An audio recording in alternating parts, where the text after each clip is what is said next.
What inspired you to create the Consensus Awards, and what motivated you to undertake this initiative? Yeah, I came up with the idea, would have been in sort of late 1997, I think it was originally.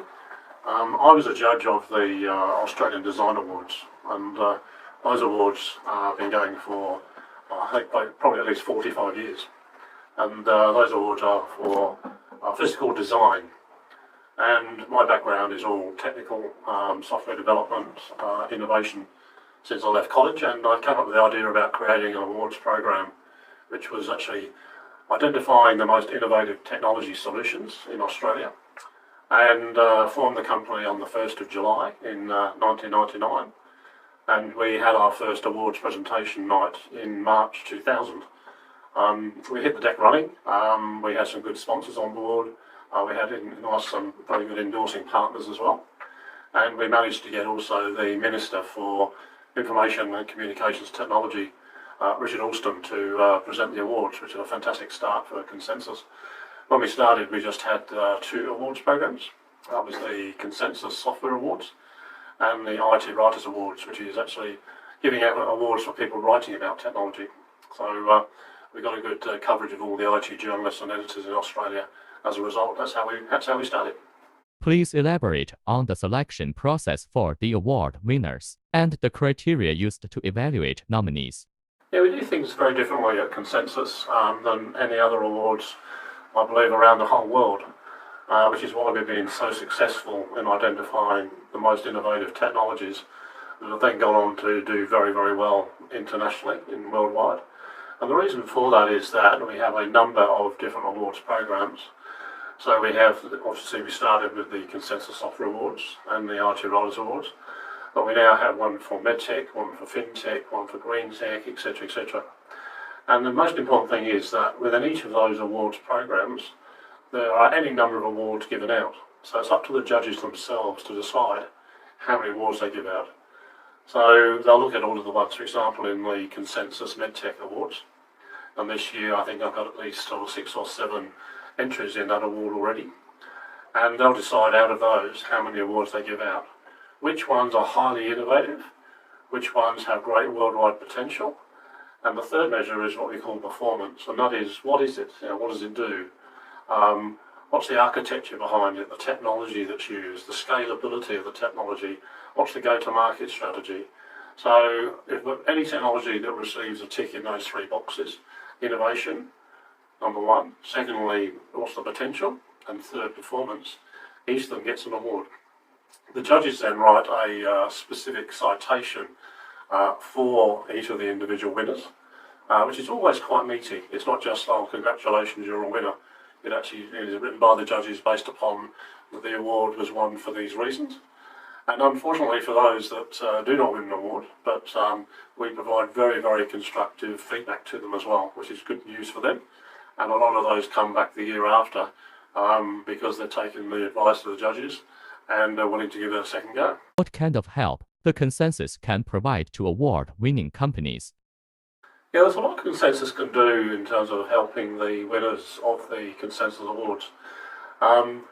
Since we started in the year 2000, as I said, that's the March 2000, the first time we presented the awards, we've done over 600 evaluations, and there's been just over 200 winners. We are still in contact with well over 180 of them. So that's a huge number that we're still in contact with. It's a vested interest for us to keep some knowledge as to where they are. We're also now building what we call Reach Consensus, which is bringing together a lot of the previous winners and also the judges together for networking. The judges give a citation for the winners, so of course they can use that citation in their marketing materials and the media release. One thing we do in the entry form is we actually ask for the entrant to tell us which media would they like to address if they win an award. So we know that at least 3 weeks before the awards night. So we will actually line up media specifically for each of the winners. So it's ready to go on the night of the announcement. Obviously the entrants don't know until that night, but we're ready to go with the media release the day after, which is good. And then of course they can also use the logo, the Consensus Awards logo on their website. and obviously promote the awards. And the last thing is, of course, on the day, on the night of the presentation, we will have this time around the Federal Minister for Industry and Science, that's Ed Husic, and of course all the winners will actually have their photographs taken with the Minister, which they can obviously then use in their own publicity as well, which is great. Can you share examples of how the company has performed and developed since the award? Yeah, as I say, we've had over 200 winners since we started, and we try and keep in touch with most of them to find out how they're faring after all these years. In the first year, there were 5 winners, and 4 of those are still around today. I'm in contact still with all of them. And one of the founders of one of those companies, he's attending an event coming up soon called Reach Consensus, and he's looking to enter a new technology that he's developed.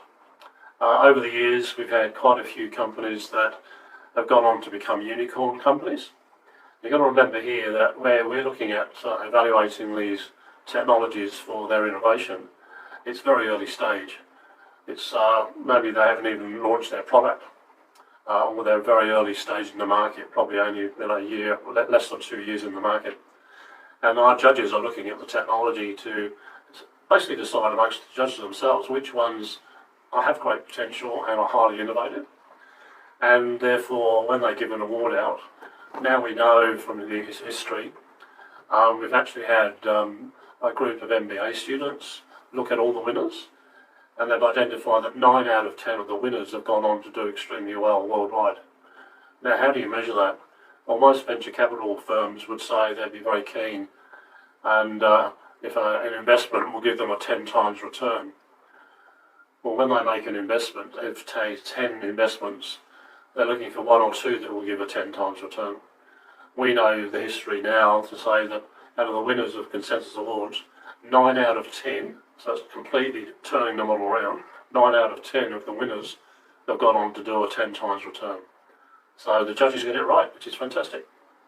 What is your vision for the Consensus Award, and what goals are you hoping to achieve through this initiative? Yeah, we're looking to expand Consensus on a worldwide basis. We don't see, after all these years of running the Consensus Awards, any other awards programs around the world that do what we do. The vast majority of awards around the world are run by industry associations, and they have categories. And what therefore happens is that they're looking to say, and the winner is. Ours is very different. Within each different awards program, there can be any number of winners. So instead of being the winner is, ours is, and the winners are. So there's multiple winners, which is fantastic. So we already cover Australia and New Zealand from here, and I'm going with the help of both the Singapore government and Hong Kong government to those countries in later this year to basically do the groundwork. I've already visited both countries prior to, of course, the COVID coming through, but a bit of hold on some of that work. But I've got a lot of contacts in Singapore and Hong Kong, because what I've got to do is I've got to create judging panels in both those countries and start off with a minimum of, say, 20 judges in each country before we launch the awards over there. So that's this year and coming into 2024. And the aim is to then, the year after, go into both Europe, into most probably the UK, because I'm originally from there. I'll give me a reason to go and visit every year, and also the USA. So as we do that, of course, we're creating centres of excellence around the world. And what that lends itself then to do is to actually, the winners in each country, to actually work together on new initiatives as well. So looking to expand worldwide in the next 2 to 3 years. What advice and insight do you have for those aspiring to take part in the Consensus Awards? Yeah, I spend a lot of time going out talking to incubators, startup hubs, universities where they're doing leading research in the innovation space. And my advice to anybody who's looking to enter our awards is they've really got to articulate what is the innovation. They've got to show that it's unique, and they've got to know the market. Now, our judges are very astute. They'll hone in very quickly on any technology that is not unique. Amongst the judges, I say we've got over 160 judges, so a huge brains trust from industry, people that have been around for many, many years. And therefore, the advice to people that are applying is get the innovation message correct. And that is, it's got to be upfront, it's got to hit the judges in the eyes as to why is it innovative. Secondly is what's the potential. They've really got to understand their market, the competitive landscape. They've got to make sure that I can field questions from the judges about other technologies in a similar space. Oh, look, there's a similar product that does what you're doing. Why are you different? So why is the market different as well? And they've got to know, obviously, what is their go-to-market strategy? Are they going to actually market it themselves?